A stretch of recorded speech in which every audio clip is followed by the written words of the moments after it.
Good morning, mabilis ang basa ng ating libro guys, Magandang Balita, Biblia. 01 February 2025, nandito tayo sa aklat ng ang unang sulat ni Pedro. Pakisabayan ako ng basa ng pare-pareho tayo dito matuto sa salita ng Diyos at sa history na rin ni Jesus. Panimula, pasensya na kung bilisan natin para matapos natin agad, tsaka naghahabol tayo ng oras. Panimula, ang unang sulat ni Pedro ay para sa mga mananampalatayang tinawag niyang mga hinirang ng Diyos na nakakalat sa gawing hilaga ng Asia Minor.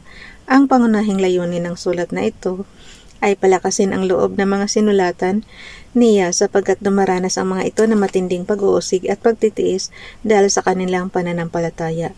Ipinagugunita sa kanila ng sumulat ang magandang balita ni Hesukristo. Sinabi niyang ang kamatayan, muling pagkabuhay at pagbabalik ng Panginoong Jesus ang magdudulot sa kanila ng pag-asa. Dahil dito, dapat nilang tanggapin at tiisin ang kahirapan sapagkat natitiyak nilang ito'y isang pagsubok sa katapatan ng kanilang pananampalataya. Bukod dito, sila'y gagantipalaan sa araw na mahayag si Kristo kasabay ng dulot niyang pampalakas loob sa panahon ng ligalig. Pinapayuhan din ng may akda ang mga bumabasa na mamuhay bilang tunay na mga tagasunod ni Kristo. Nilalaman panimula chapter 1 verse 1 to verse 2, pagunita tungkol sa pagliligtas ng Diyos chapter 1 verse 3 to verse 12, pangaral tungkol sa banal na pamumuhay chapter 1 verse 13 to chapter 2 verse 10, mga pananagutan ng Kristiyano sa panahon ng kahirapan chapter 2 verse 11 to chapter 4 verse 19. Kapakumbabaan at paglilingkod ng Kristiyano chapter 5 verse 1 to verse 11, pagwawakas chapter 5 verse 12 to verse 14. Ibig sabihin guys, ang libro ng Pedro is hanggang chapter 5 lamang to verse 14. Nawa mabasa natin ng buo ngayon. Unang Pedro chapter 1 verse 1. Mula kay Pedro, isang apostol ni Hesukristo sa mga hinirang ng Diyos na nasa iba't ibang lalawigan ng Ponto, Galacia, Cappadocia, Asia at Bithynia. Verse 2, kayo'y pinili ng Diyos Ama ayon sa kanyang kaalaman na sa mulat mula pa at pinabanal ng Espiritu Santo upang maging masunurin kay Hesukristo at nilinis sa pamamagitan ng kanyang dugo. Sumagana nawa sa inyo ang pagpapala at kapayapaan. Isang buhay na pag-asa. Verse 3, pasalamatan natin ang Diyos at Ama ng ating Panginoong Hesukristo dahil sa laki ng habag niya sa atin, tayo binigyan niya ng isang panibagong buhay sa pamamagitan ng muling pagkabuhay ni Hesukristo mula sa libingan at ito ang nagbigay sa atin ng isang buhay na pag-asa. Verse 4, makakamit natin ang isang kayamanang di masisira, walang kapintasan at di kukupas na inihanda ng Diyos sa langit para sa inyo. Verse 5, sapagkat kayo sumasampalataya, iingatan kayo ng kapangyarihan ng Diyos habang hinihintay ninyo ang kaligtasang iyan na ihahayag sa katapusan ng panahon. Verse 6, ito'y dapat ninyong ikagalak kahit na maaring magdanas muna kayo ng iba't ibang pagsubok sa loob ng maikling panahon. Verse 7, ang gintong nasisira ay pinaparaan sa apoy upang malaman kung talagang talisay. Gayon din naman ang inyong pananampalataya na higit na mahalaga kaysa ginto ay pinaparaan sa pagsubok upang malaman kung ito'y talagang tapat. Sa gayon kayo papupurihan, dadakilain at pararangalan sa araw na mahayag si Hesukristo. Verse 8, hindi ninyo siya nakita kailanman ngunit siya inibig na ninyo. Hindi pa rin ninyo siya nakikita hanggang ngayon ngunit sumasampalataya na kayo sa kanya. Dahil dito'y nag-uumapaw na sa inyong puso ang kagalakang di kayang ilarawan sa salita. Verse 9, sapagkat tinatanggap na ninyo ang bunga ng inyong pananampalataya, ang inyong kaligtasan. Verse 10, tungkol sa kaligtasang ito, masusing nagsiyasat at nagsuri ang mga propeta nagpahayag tungkol sa kaloob na nakalaan sa inyo. Verse 11, sinuri nila kung kailan at paano ito mangyayari. Ang panahong ito ang tinutukoy ng Espiritu ni Kristo na nasa kanila nang unang ipahayag nito ang hirap at titiisin ni Kristo at ang karangalang tatamahin niya. Verse 12, nang kanilang ipahayag ang mga katotohanan ito, ipinaunawa sa kanila ng Diyos na ang ginagawa nila ay para sa inyo at hindi para sa kanila. Ang mga katotohanan ito'y narinig ninyo ngayon sa mga nangangaral ng magandang balita ng Diyos sa kapangyarihan ng Espiritu Santo na isinugo sa kanila mula sa langit, maging ang mga anghel sa langit ay nanabik na maunawaan ang mga katotohanan ito. Paanyaya sa banal na pamumuhay. Unang Pedro chapter 1 verse 13, kaya nga ihanda ninyo ang inyong mga isipan para sa dapat ninyong gawin, maging mahinahon kayo at lubos na umasa sa pagpapalang tatamuhin ninyo kapag nahayag na si Jesucristo. Verse 14, bilang masunuring mga anak, huwag kayong umayon sa masasamang pagnanasa tulad ng ginagawa ninyo noong kayo wala pang tunay na pagkaunawa. Verse 15, dahil na ang Diyos na pumili sa inyo ay banal, dapat din kayong magpakabanal sa lahat ng inyong ginagawa. Verse 16, sapagkat nasusulat, magpakabanal kayo, sapagkat ako'y banal. Verse 17, walang itinatangi ang Diyos, pinapahalagahan niya ang bawat isa ayon sa mga ginawa nito. At dahil tinatawag ninyo siyang Ama, igalang ninyo siya habang kayo'y nabubuhay. Verse 18, alam ninyo kung ano ang ipinapatubos sa inyo sa walang kabuluhan. Alam ninyo, yung verse 18 guys, alam ninyo kung ano ang ipinantubos sa inyo sa walang kabuluhang pamumuhay na inyong minana sa inyong mga magulang. Ang ipinantubos sa inyo hindi ang mga bagay na nasisira o nauubos, tulad ng ginto o pilak. Verse 19, kundi sa pamagitan ng mahalagang dugo ni Kristo, siya ang korderong walang batik at kapintasan. Verse 20, pinili na siya ng Diyos sa gawaing ito bago pa nilikha ang daigdig, at ipinahayag siya alang-alang sa inyo bago sumapit ang katapusan ng mga panahon. Verse 21, dahil kay Kristo sumasampalataya kay sa Diyos, nasa kanya'y muling bumuhay at nagparangal, kaya't ang inyong pananampalataya at pag-asa ay nasa Diyos. Verse 22, ngayong malinis na kayo dahil sa inyong pagsunod sa katotohanan at naghahari na sa inyo ang tapat na pag-iibigan bilang magkakapatid, naway maging maalab at sa puso ang inyong pagmamahalan. Verse 23, sapagkat muli kayong isinilang hindi sa pamamagitan ng kapanganakang may kamatayan kundi sa bisa ng buhay at di nagbabagong salita ng Diyos. Verse 24, ayon sa kasulatan, ang lahat ng tao ay tulad ng damo, gaya ng bulaklak nito, ang lahat niyang kariktan. Ang damo ay nalalanta at kumukupas naman ang bulaklak. Verse 25, Unang Pedro chapter 1 verse 25, ngunit ang salita ng Panginoon ay mananatili magpakailanman, at ang salitang ito ang magandang balitang ipinangaral sa inyo. Ang batong buhay at ang bayang pinili. Unang Pedro chapter 2 verse 1, kaya nga talikuran na ninyo ang lahat ng kasamaan, ang lahat ng pandaraya, pagkukunwari, pagkainggit at paninirang puri. Verse 2, gaya ng sanggol kayo'y manabik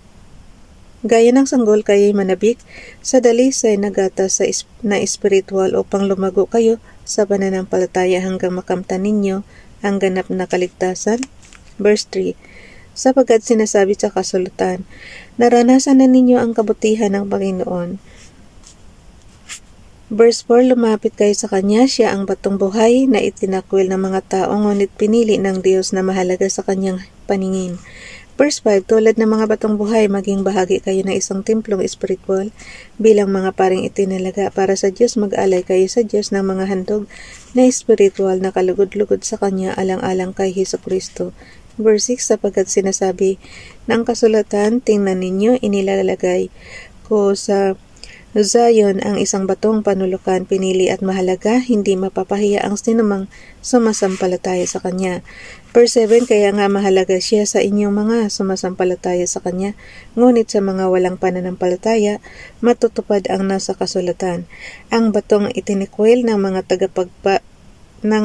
tagapagtayo ng bahay, ang siyang naging batong pundasyon. Verse 8, at batong katikisuran ng mga tao, batong ikadadapa nila, natisod sila sapagkat hindi sila sumunod sa salita ng Diyos, ganoon ang nakatakda para sa kanila.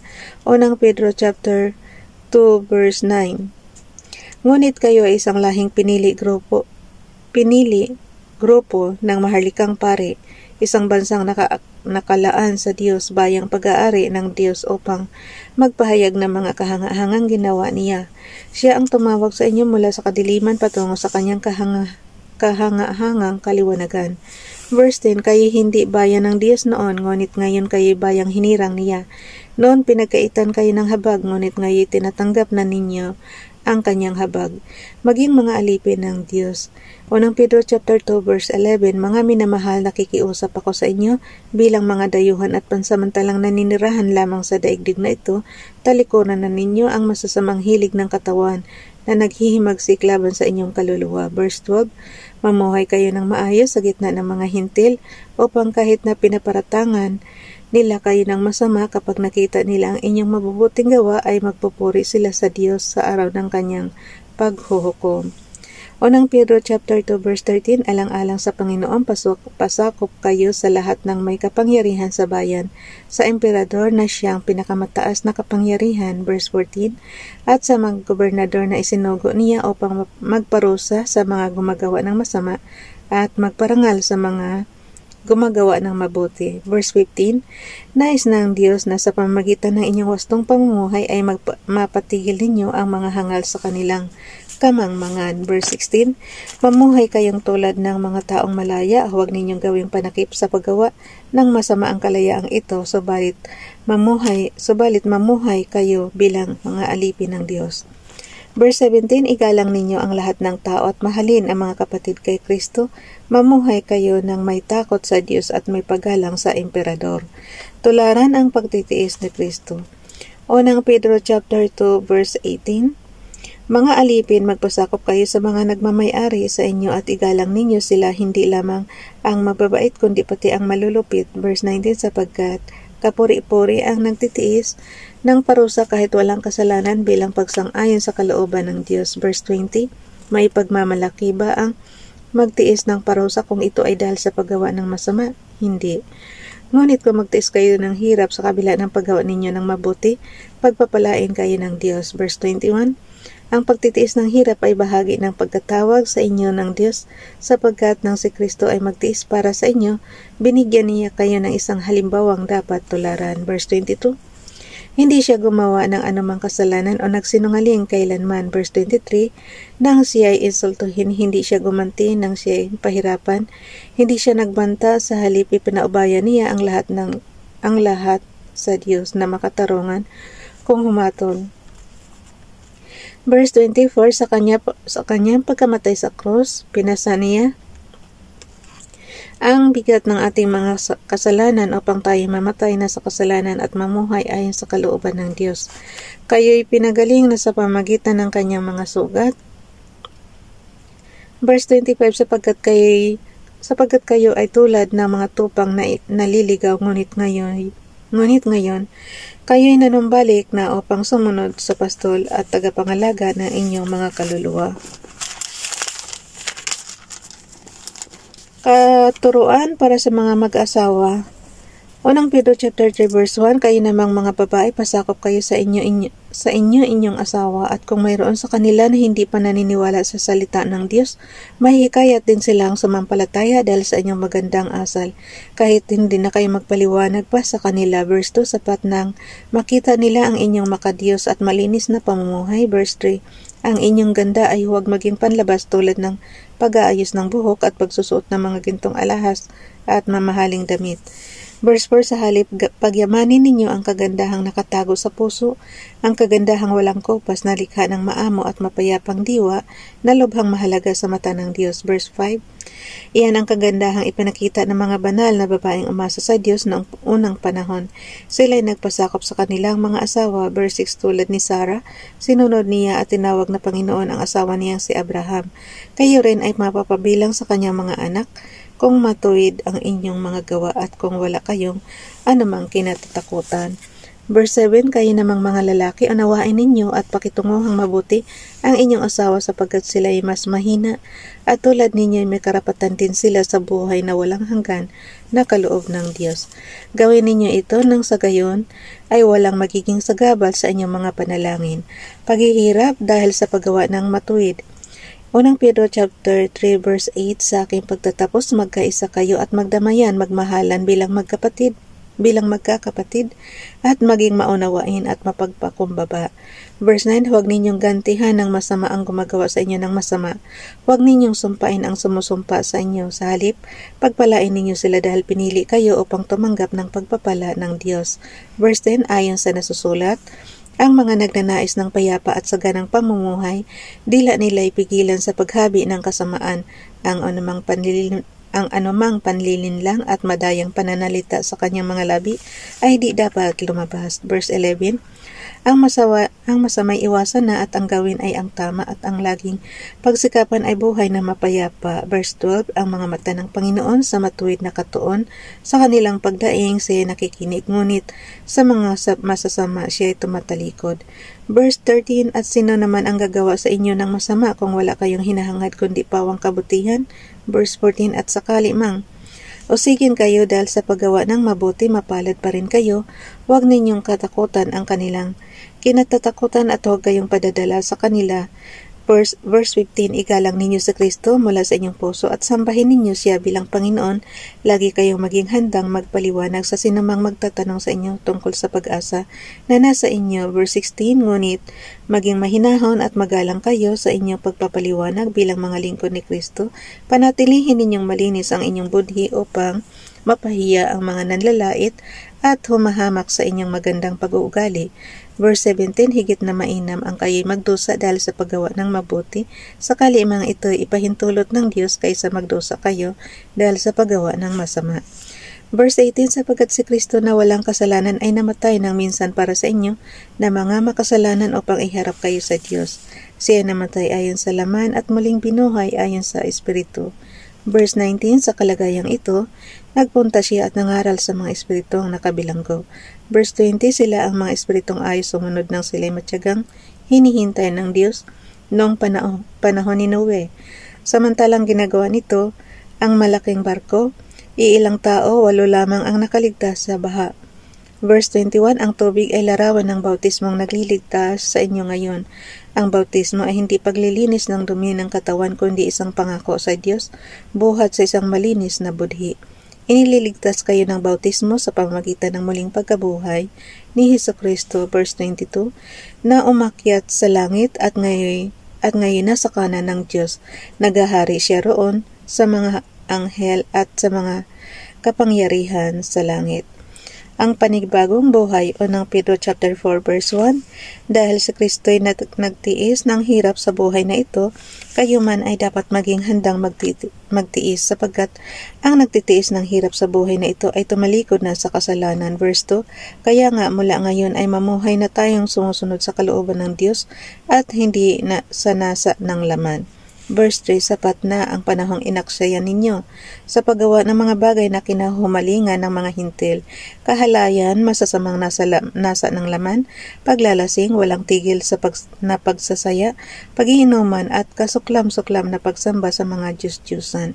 Verse 4, nagtataka nga sila kung bakit hindi na kayo sumasama ngayon sa kanila magulong pamumuhay, kaya kayo'y sinisiraan nila. Verse 5, ngunit mananagot sila sa Diyos na hahatol sa mga buhay at sa mga patay. Verse 6, ipinangaral din ang magandang balita sa mga patay upang bagamat sila'y nahusgahan ayon sa laman gaya ng lahat ng nasa laman. Mabubuhay sila sa Espiritu sa pamamagitan ng kapangyarihan ng Diyos. Ang mabuting pangangasiwa sa mga kaloob ng Diyos. Unang Pedro chapter 4 verse 7, malapit na ang wakas na lahat ng bagay kaya't maging mapagtimpi kayo at panatilihing malinaw ang inyong pag-iisip upang kayo'y makapanalangin. Verse 8, higit sa lahat magmahalan kayo ng tapat sapagkat ang pagmamahal ay pumapawi ng maraming kasalanan. Verse 9, huwag maging mabigat sa inyong loob ang pagtanggap sa inyong mga kapatid sa inyong bahay.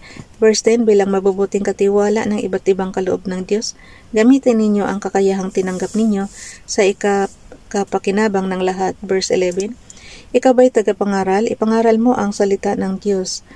Ikaw ba'y tagapaglingkod? Gamitin mo sa paglilingkod ang lakas na kaloob sa iyo ng Diyos upang sa lahat ng bagay siya ay kapapurihan sa pamamagitan ni Hesukristo. Sa Kanya ang kapangyarihan at karangalan magpakailanman. Amen. Ang pagtitiis ng Kristiyano, verse 12, ang minamahal, mga minamahal, huwag na kayong magtaka sa mabibigat na pagsubok na inyong dinaranas na para kabang ito'y di pangkaraniwan. Verse 13, sa halip, magala kayo sa inyong pakikibahagi sa mga paghihirap ni Kristo upang maging lubos ang inyong kagalakan. Kapag nahayag na ang kanyang kadakilaan, verse 14, mapalad kayo kung kayo'y kinukutya dahil kay Kristo sapagkat suma sa inyo ang espiritu ng kaluwalhatian, ang espiritu ng Diyos. Verse 15, huwag nawang mangyaring maparusahan ang sinuman sa inyo dahil siya'y mamamatay tao, magnanakaw, salarin o pakialamiro. Verse 16, ngunit kung kayo'y magdusa dahil sa pagiging Kristiyano, huwag ninyong ikahiya ito, sa halip magpasalamat kayo sa Diyos sapagkat taglay ninyo ang pangalan ni Kristo. Verse 17, dumating na ang panahon ng paghuhukom at ito'y magsisimula sa mga bayan ng Diyos. At kung sa atin ito magsisimula, ano kaya ang magiging wakas ng mga hindi sumusunod sa magandang balita ng Diyos? Verse 18, tulad ng sinasabi ng kasulatan, kung ang taong matuwid ay napakahirap maligtas, ang di kumikilala sa Diyos, paano pa maliligtas? Verse 19, kaya nga ang mga naghihirap dahil sa kalooban ng Diyos ay dapat magtiwala sa lumikha at magpatuloy sa paggawa ng mabuti. Ang Diyos ay laging tapat sa kanyang pangako. Pangangalaga at pagiging handa. Unang Pedro chapter 5 verse 1, sa mga matatandang namumuno sa inyo, nananawagan ako bilang isa ring matandang pinuno ng iglesia na tulad ninyo. Saksi ako sa paghihirap ni Kristo at makakabahagi ako sa karangalang malapit ng ipahayag. Nakikiusap ako sa inyo. Verse 2, alagaan ninyo ang kawan ng Diyos na ipinagkatiwala sa inyo. Alagaan ninyo ito ng maluwag sa loob at hindi napipilitan lamang. Iyan ang nais ng Diyos. Gampanan ninyo ang inyong tungkulin, hindi dahil sa kabayaran, kundi dahil gusto ninyong makapaglingkod. Verse 3, hindi bilang Panginoon ng inyong nasasakupan, kundi maging halimbawa nila kayo. Verse 4, ang pagparito ng pinunong pastol ay tatanggap kayo ng maluwalhating koronang di kukupas kailanman. Verse 5, at kayo namang mga kabataan, pasakop kayo sa mga pinuno ng iglesia, magpakumbaba kayong lahat sapagkat nasusulat, sinasaway ng Diyos ang mapagmataas, ngunit kinaluluguran niya ang may mababang kalooban. Verse 6, kaya nga pasakop kayo sa kapangyarihan ng Diyos at dadakilain niya kayo pagdating ng takdang panahon. Verse 7, ipagkatiwala ninyo sa Kanya ang inyong mga alalahanin sa buhay, sapagkat siya ay nagmamalasakit sa inyo. Verse 8, maging handa kayo at magbantay. Ang dyablo, ang kaaway ninyo, ay parang liyong umaatungal at aali-aligid na naghahanap ng masisila. Verse 9, huwag kayong matatakot sa Kanya at magpakatatag kayo sa inyong pananampalataya sa Diyos. Tulad ng alam ninyo, hindi lamang kayo ang nagtitiis ng ganitong kahirapan, kundi pati ang inyong mga kapatid sa buong daigdig. Verse 10, pagkatapos ninyong magtiis sa loob ng maikling panahon, ang Diyos na siyang pinanggagalingan ng lahat ng pagpapala ang siyang magbibigay sa inyo ng kaganapan, katatagan at lakas ng loob at isang pundasyong di matitinag. Siya ang tumawag sa inyo upang makibahagi kayo sa kanyang walang hanggang kaluwalhatian kasama ni Kristo. Verse 11, sa Kanya ang kapangyarihan magpakailanman. Amin. Pangwakas na tagubilin. Unang Pedro chapter 5 verse 12, sinulatan ko kayo sa tulong ni Silas, na isa nating kapatid at lubos kong pinagkakatiwalaan. Sa pamamagitan ng maikling sulat na ito ay nais kong palakasin ang inyong loob at magpatotoo tungkol sa kagandahang loob ng Diyos. Manatili kayo sa pagpapalang ito. Verse 13, kinukumusta kayo ng mga kapatid na nasa Babylonia, mga pinili rin katulad ninyo. Kinukumusta rin kayo ni Marcos, ang mahal kong anak sa pananampalataya. Unang Pedro chapter 5 verse 14, buong giliw kayong magbatian bilang magkakapatid kay Kristo. Ang kapayapaan ay sumainyong lahat na mga tagasunod ni Kristo. Ulitin ko yung Unang Pedro chapter 5 verse 14, guys. Buong giliw kayong magbatian bilang magkapatid kay Kristo. Ang kapayapaan ay sumainyong lahat na mga tagasunod ni Kristo. Amen to that. Bukas na itong ikalawang Pedro, guys. Ang ikalawang sulat ni Pedro. Bye everyone. God bless.